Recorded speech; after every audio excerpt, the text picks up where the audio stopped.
named. And as I say, his father was in the service. Fortunately, he didn't have to go overseas. That was a fate with a lot. There were 12 million men and women that were drafted in World War II in this country, I'm sure you know. And some went overseas, some go overseas, and the ones that went overseas, not all went in the front lines, but plenty did. And as I say, I know people, you know people, and it's the 4th of July coming up very soon. And I was never raised to be a flag waver, because that's called, the way I was raised, that's baloney. But this is real, you understand?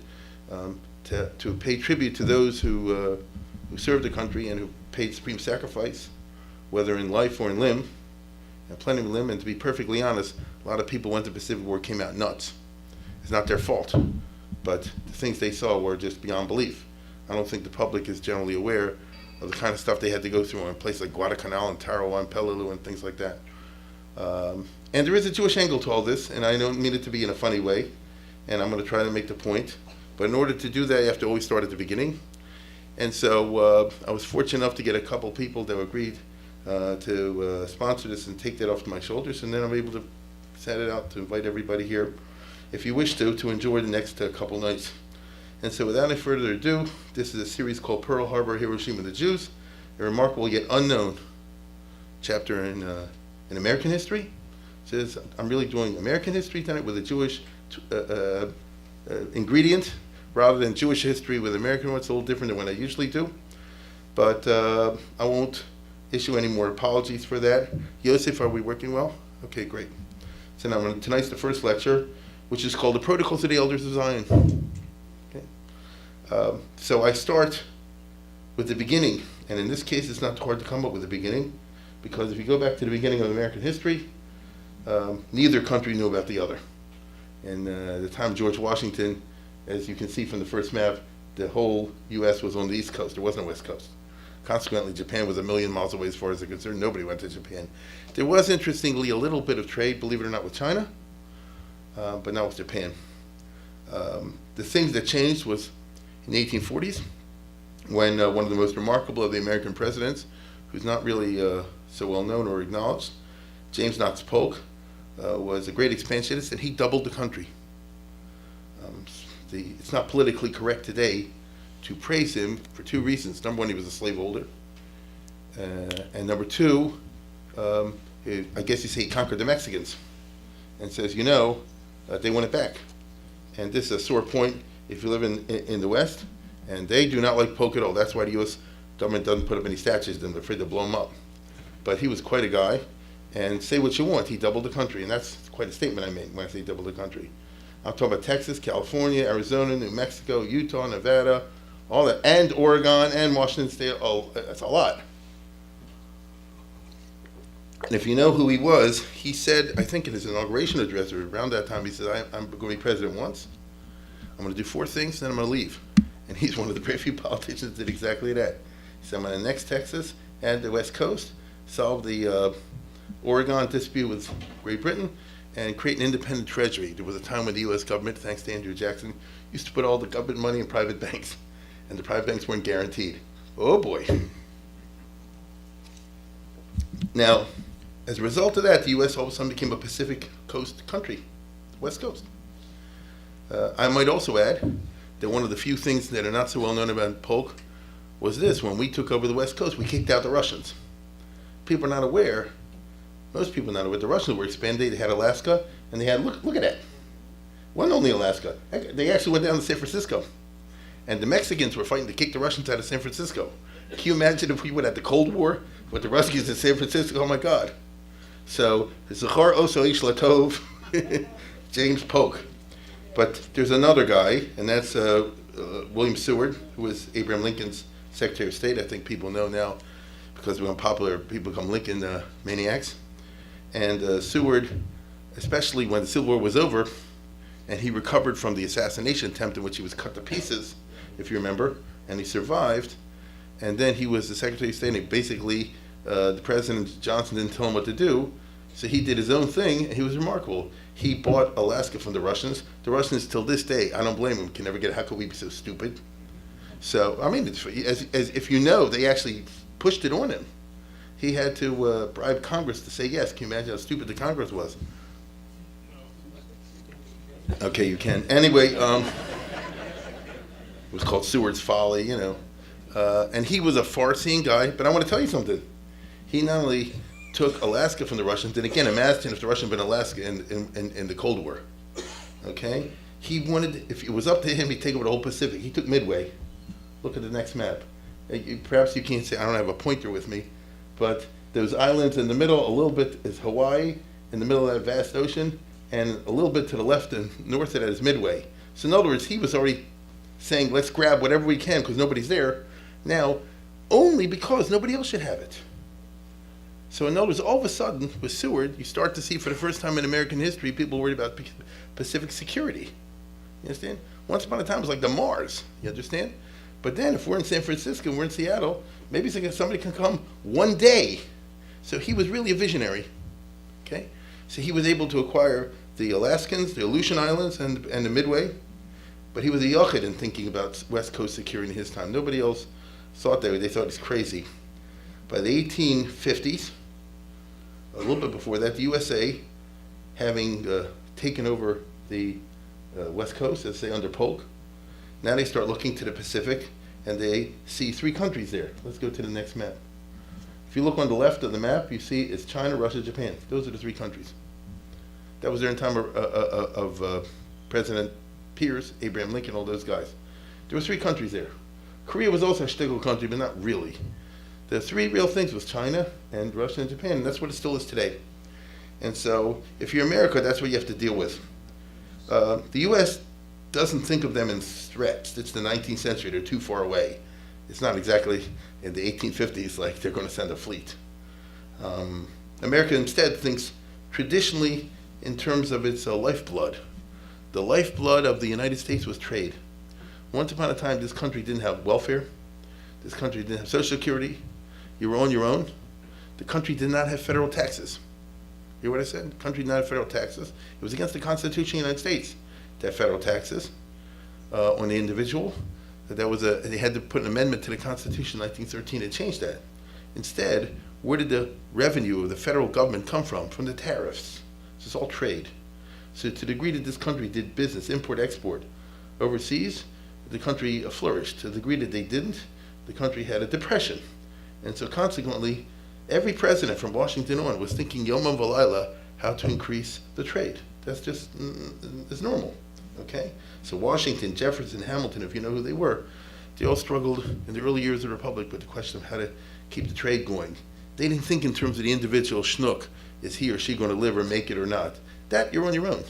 But as a state, Maryland or New York or the country itself, they need to be able to trade with Europe. They need to be able to trade, hopefully, with China and Japan, these other countries, and the more the better, South America and so on and so forth. It was for this reason that the United States in the early 1850s sent Commodore Perry with the famous fleet that opened up Japan against their will, meaning they went to the Japanese. The Japanese at that time were in a very frum mode, and it expressed itself in cutting off contact with the rest of the world to the degree possible.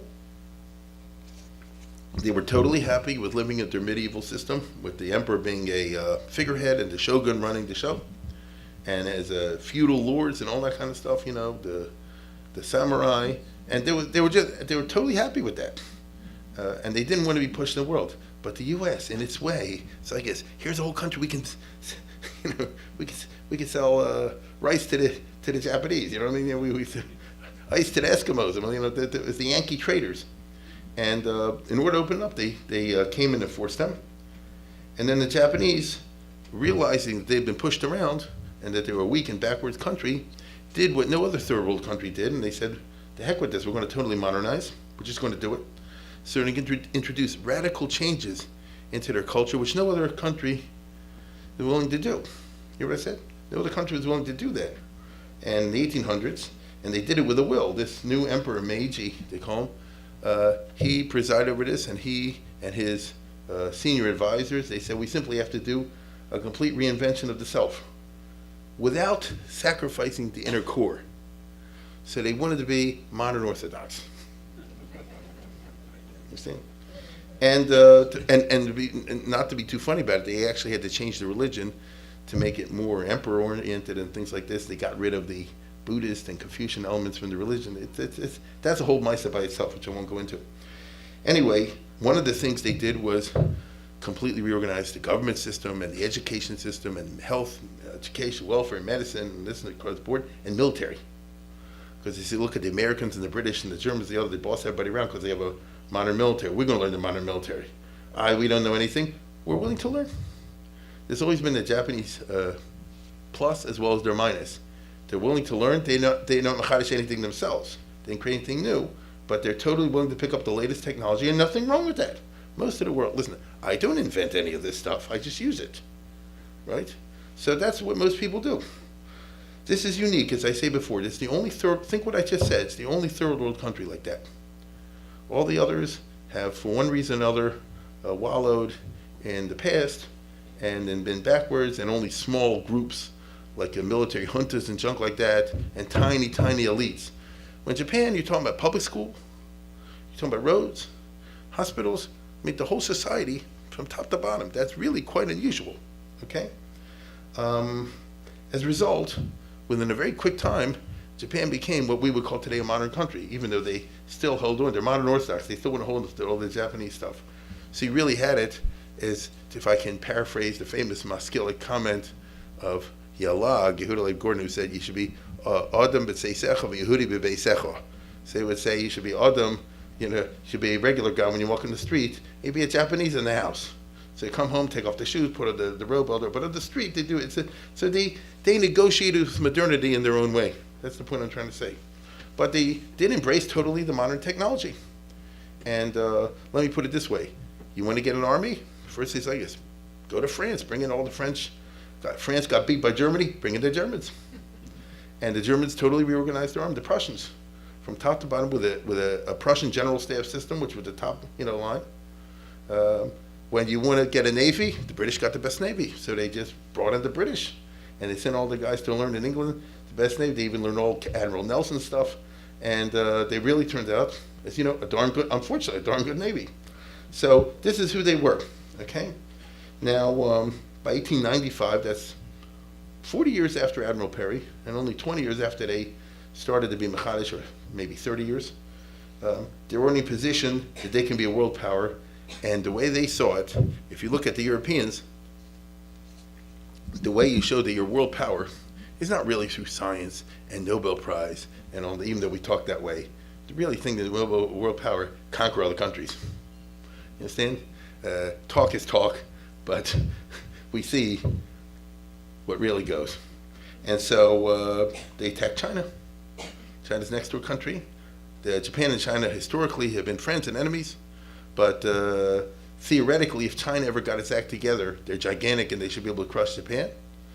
In the time I'm talking about, until the communists took over China, to be perfectly frank, China could not get its act together. In 1895, it was still under the old dynasty with the pigtails and everything, like medieval. Some of us remember the Boxer Rebellion and all that. They were really backwards. So Japan said, good. We've modernized and brought ourselves up to 1895. These guys are in the year 95, and so we'll be able always to beat them, and they did. And so they had a big war in 1895 and conquered Formosa, Taiwan. And that means they started becoming expansionists. But after all, that's what the Americans do, that's what the British do, that's what the Germans do, that's what the Russians do, that's what the French do, so why shouldn't we do it? You understand? And so, unfortunately, in Yiddish there's an expression, mit essen kommt der Appetit. As you start to eat, then you get the appetite. So once they start saying, oh, we can expand and take over this, so maybe we can take over that. So that's part of the story. The other side of the story, because I'm going to be dealing in this series with two countries, aren't I? With Japan and the United States, and the Jews. He says, it so happens, coincidentally perhaps, that at the same time, Japan decided to become imperialist. A country called the USA decided to become imperialist, for better or worse. And I'm talking about 1895, on parallel lines, under President McKinley, the United States expanded imperialistic in the Pacific, and they annexed Hawaii, the Philippines, Guam, and Wake Island, whatever was around. Okay. Now, it's interesting. I have their president in Cleveland. There was always and there still is a strain in America of anti-imperialism. Okay? Generally associated with the right and the left. Today, at that time, wasn't even a right and left split. Just people had different opinions about it. And there were many Americans who thought to take land of any other country is unrighteous and wrong. If you read the memoirs of General Grant, Ulysses S. Grant, top Union commander, you know that. He says like this, he says, I'm convinced that the Civil War was a punishment by God on America for stealing the land from Mexico. That's what he says. You understand? So in other words, there's always that, two-sided part of this. And Grover Cleveland, who was the president, Democratic president, 1893, 1897, was very opposed to this. So the guy before him grabbed Hawaii in early 1893 in January. The American planters would take over Hawaii, which was a separate country. And President Benjamin Harrison said, good. And they actually passed a thing in Congress to make it legal. But then his term ran out on March 4th. The new guy came to Grover Cleveland and says, this is wrong. And so he's mavatal the treaty, said to Hawaii, take it back. Believe it or not. But then 4 years later, he was out, and McKinley came in, and imperialists came back into power. And so under McKinley, they had a war with Spain, and even though the war with Spain was supposed to be on Cuba, and the U.S. Conquered and liberated Cuba, if you want to put it that way. That's how we have Guantanamo. But they said, as long as we're fighting Spain, Spain has all these islands in the Pacific. Let's take them over too. And the main was the Philippine Islands. A few years early, Germany had purchased the Marianas and the Carolinas, so we couldn't take those. They belonged to Germany. But the Philippines not. So that's how U.S. took over the Philippines. The Philippines didn't want the Americans there. I don't want to even go into it. It's a whole Vietnam of its own. There was no CNN at that time. And so if there were atrocities, and there were, on both sides, but certainly on the American side, without question, it didn't get out the same way we have today. It certainly wasn't a YouTube. And so the point, though, is suddenly the United States and Japan are close neighbors. Take a look if you can see the map. Again, I don't have my pointer, but if you look towards the upper end, you see Japan, and with that color, its islands are trailing down towards Formosa. A little bit south of that is the Philippines already. It's American territory. So, relatively speaking, U.S. territory and Japanese territory are close to each other. That's not so comfortable. I like it better when you're far away from me and I'm far away from you. You all understand what I'm saying? The islands where you see the Philippines belong to the United States after 1898, and the Japanese part is so close. And to be perfectly honest, if you're Japanese, you say like this, I'm not close to Washington, why are they close to Tokyo? Get it? So this created a situation of a kind of existential international tension. It couldn't help it. Now, the U.S., as I say, annexed all these territories. In 1900, right after the Spanish-American War, the presidential election was fought on the question of imperialism. The famous second McKinley administration, McKinley versus William James Bryan at the same time, William Jennings Bryan, who fought in the Spanish-American War to show he wasn't a sissy, but then said like this, he says, I did my patriotic duty and now I'm doing my patriotic duty as a citizen. It's wrong for us to be in the Philippines. It's wrong for us to be in these other islands. They don't want us. Why are we trying to push ourselves into there? Moreover, what do we get by it? What do we gain? And here you run into, as they say in Yiddish, the kasha is better than the deterrence. I think we know this today. Most of us will agree, imperialism, and I'm not speaking in starry-eyed fashion, but let's put it this way. Raise your hands if you're in favor the United States should conquer and annex Africa. The United States should conquer and annex Indochina. Why would you want it? Get what I'm saying? You take over India, take over South America. Raise your hand if you want to annex Venezuela. Look, why? We think differently nowadays. Long ago, they had this acquisitive thing. The more countries I have, the better and stronger I am. You understand? Nobody ever asked the question, is that actually true? Now, the answer is tricky. Yes and no. There's yeses and nos. But for the U.S., was it kedai specifically for us to own the Philippines?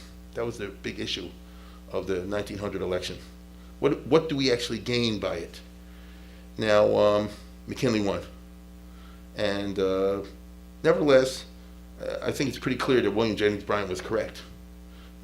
Look at all the Vietnam-type atrocities that the American Army did, where they killed men, women, and children right and left. And by the way, I showed you the nice pictures. I could show you worse. And I think some of you know, I see some gun nuts in this audience. Where'd they get the Colt 45? Because when they fought the Moors, the Muslims in the Philippines, these guys ran at them like berserk maniacs, and a regular gun wouldn't shoot them. So they invented the Colt 45, which could knock down an elephant. So in other words, that's what goes to show you what the U.S. was fighting against. Now, why exactly are the Marines fighting in Mindanao or wherever against the Muslim tribe? Like, what exactly is that? Like, how's that part of our national security? But McKinley won, and within a year, McKinley was shot, and then you had a real expansionist in the White House. I'm talking about the youngest president in American history, Teddy Roosevelt. Kennedy was the youngest elected president, but Teddy Roosevelt was 40 years old when he became president when McKinley was shot. Next time you're on Jeopardy, you'll know that. 40 is pretty young. Now, Teddy Roosevelt was a very educated guy, one of the most educated presidents. He thought himself really educated more than he was. He read a lot of books, and he was a big chassid of Admiral Mahan. Okay, so was the whole world at that time. Let's go to the next one. This guy was an American naval officer, and he wrote the book that was studied by everybody around the world, the Japanese, the Russians, the Americans, the British, and called The Influence of Sea Power in History, in which he basically said the only countries that are strong are the ones that have big navies and bases all over the place, because then you can always beat the others. As he put it, Napoleon with his giant army stood against the English Channel, couldn't do nothing. The British Navy held them back, and then when the British Navy was ready, at the right point they landed and beat Napoleon. See, it's all of art in Navy. It's all of art in big ships. And this is why the Kaiser Germany built a giant navy and started World War I. I mean, sometimes a book can cause a lot of trouble. And Teddy Roosevelt was a big chassid of Admiral Mahan. Oh my goodness. Now, there is, like I say, with every intelligent theory, there's pluses and minuses. He wasn't 100% wrong, but it doesn't apply to everybody. So take a look at the next map. The British Empire was an example of what Admiral Mahan's talking about. That's the British Empire. Same economy. One of the reasons they won the First World War, and one of the reasons they won the Second World War, not the only reason, but one of the reasons was they had all these bases. You understand? If you're England fighting, take for example Hitler, his ships can't get into the Mediterranean because you control the Gibraltar on the one end and the Suez Canal on the other. I mean, that is true. If you're the British, you have islands like Ceylon and I don't know what in the middle of the Indian Ocean and the Falklands and the Southern Atlantic. And you have these, I mean, it does make a difference, right?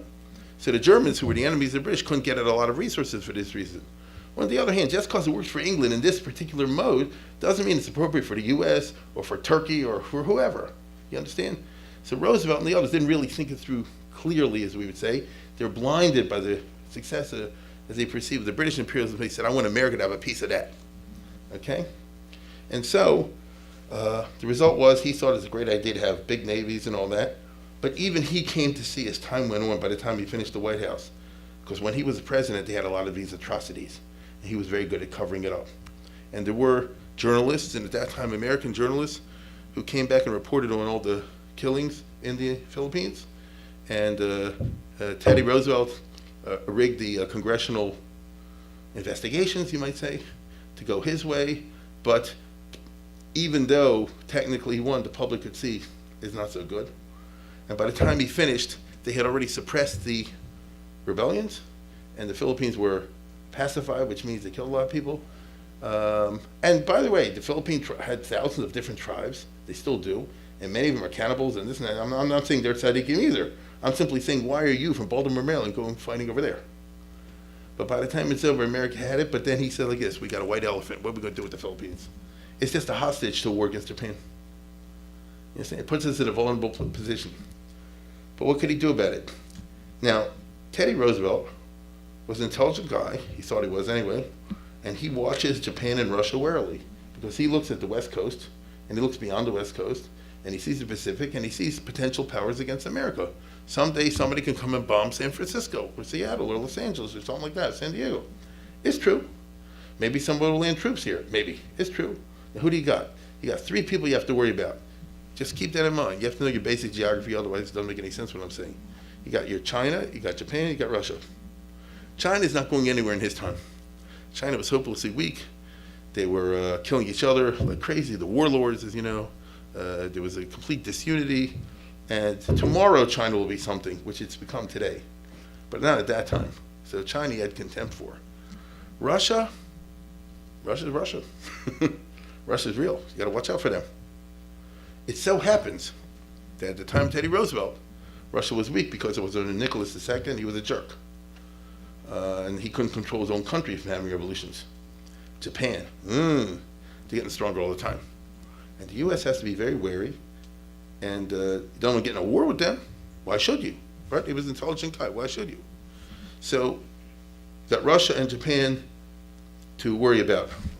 It's also true that the U.S., Teddy Roosevelt and all the others, although they were intelligent and ran around the world, were very racist at that time. And when they looked at Asia and they saw these Asians, they saw people with funny eyes, all the rest of it. And even though they knew individual people, plenty of them went to Harvard and Yale and Princeton and places like that. I'm talking about Japanese and Chinese and Koreans. They still had that attitude. I found a movie, that's a dramatization, so it's not exactly accurate, but it conveys the idea over here. A movie about Teddy Roosevelt and you'll see in a second, and the Secretary of State, John Hay, was a very intelligent type of guy, with the Japanese ambassador, who he thinks doesn't know English, and he says, "You like forky?" something like that. And people really talked at that time. Take a look at this.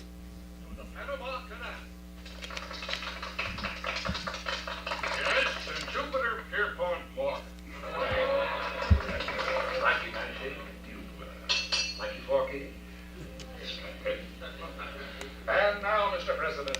Secretary of State.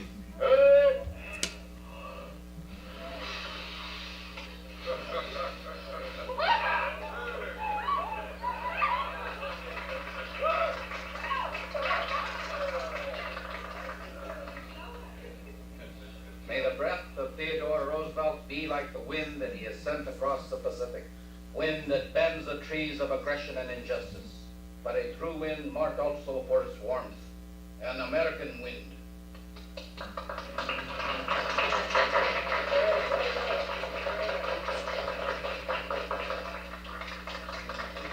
Bloody key speech. But the guy was an ambassador, you know, something like that. So that's very, very typical. Let me tell you something.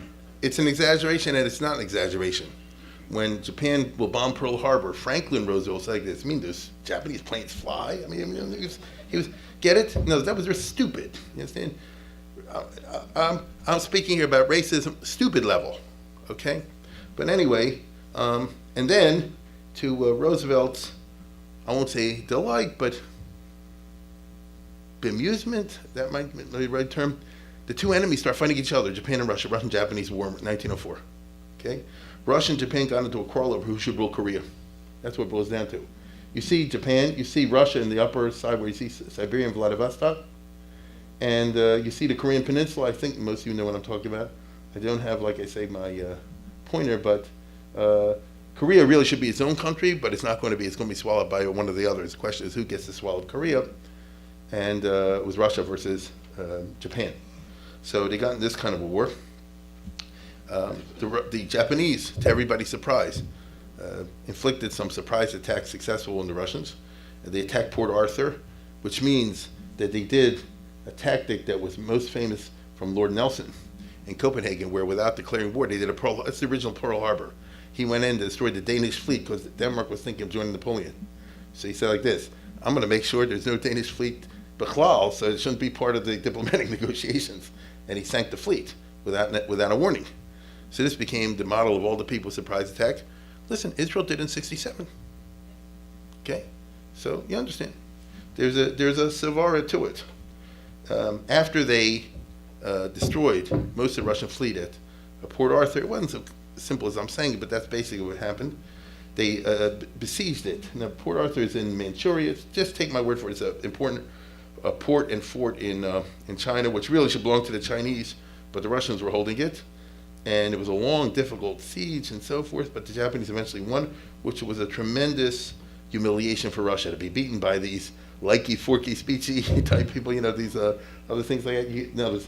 There's, by the way, the famous Zionist Trumpeldor, the only Jew who got an officer in the Russian army at the Battle of Port Arthur. And if you remember, Trumpeldor had one arm. It was blown off in the Russian army at Port Arthur. So later on, he said, the heck with Russia, and became a Zionist. Now, when Russia lost the fleet at Port Arthur, they said, well, we got another fleet in the Atlantic. And so they sent the fleet from the Atlantic around the world to go to fight Japan. And when it came to right near the Straits of Tsushima, which is the straits in between Japan and Korea. The Japanese fleet wiped it out. It's, for the naval people around there, it's called the perfect battle. It's like Hannibal's Kane, because it's what they did was the Russian fleet went like this, and the Japanese went like a T, went like that, and when you go that way, you shoot on both sides, and that's simplification enough to know that they wiped out the Russian fleet. So Russia had a tremendous mapala. First of all, they lost the Port Arthur, then they lost the sea, then they lost the fleet, and people in Russia is like, what kind of a boob do we have for the Tsar of Russia? And he almost was overthrown then. And the point I'm trying to make is that Russia was in real bad shape, and a revolution broke out. Let's take a look at the next picture. That's the idiot Nicholas II. And there's the Russian Revolution of 1905, not the one that came later on. And he barely survived that. And since the regime was tottering, so the Russian ministers said like this, they said, the war can't go on because we're losing it. We're getting less respect from our own people every day. We have to make peace now on any terms. You understand? Whatever can be gotten. So this is where things are holding in 1904. Now, where do the Jews fit into all this? Well, the Russia of Nicholas II was particularly hated in 1904 by the Jews because of the deliberate fostering of lawlessness. Nicholas II was actually the first czar like this. Let me explain. It's a common myth. In my business, you run across a lot of myths, like the expression medieval ghettos. There were no ghettos in the Middle Ages, for example. So there's a myth, it's the Russian pogroms. Russia didn't have pogroms until Nicholas II. You understand? The history of Russia is one of extreme law and order. They made all kind of gezeras against the Jews. They had legal violence against the Jews. I'm giving a talk about this somewhere else in July. That kind of thing you had, administrative things. They used to call it in Russia a white pogrom, which means violence. It's not violence, but the effects are bad. But that people break the law and go in the street and smash and pillage and kill and all that stuff, riots as we call them in America, you didn't have that in Russia. It's the opposite. And one time in 1881, when the Tsar was assassinated, there was a short period of some riots, and then they put it down. Because even the Russian government, who wasn't opposed to violence against the Jews, but as a Russian banker told the Tsar of Russia, he says, listen, once they get used to breaking the law for the Jews, maybe they'll break the law against you. And so in Russia, you didn't do this. Under Nicholas II, he was such an idiot that he allowed these right-wing terrorist gangs to form, like the Black Hundreds and others. And the police looked the other way when in Kishinev and many other places, they would launch a 24, 48-hour period, something in which it's open season on the Jews. A government that does that kind of loses its own legitimacy, doesn't it? You understand? And the Russians themselves, many of them, felt a contempt for there, and the Jews, particularly hatred. And in 1904, it's already a couple million Jews have moved from Russia to America and the West. So it's a new Metzius, okay? Now, here's the Kishinev pogrom, as you can see, one of the more notorious ones. Those are all dead Jewish babies and women, as you can see in the pictures.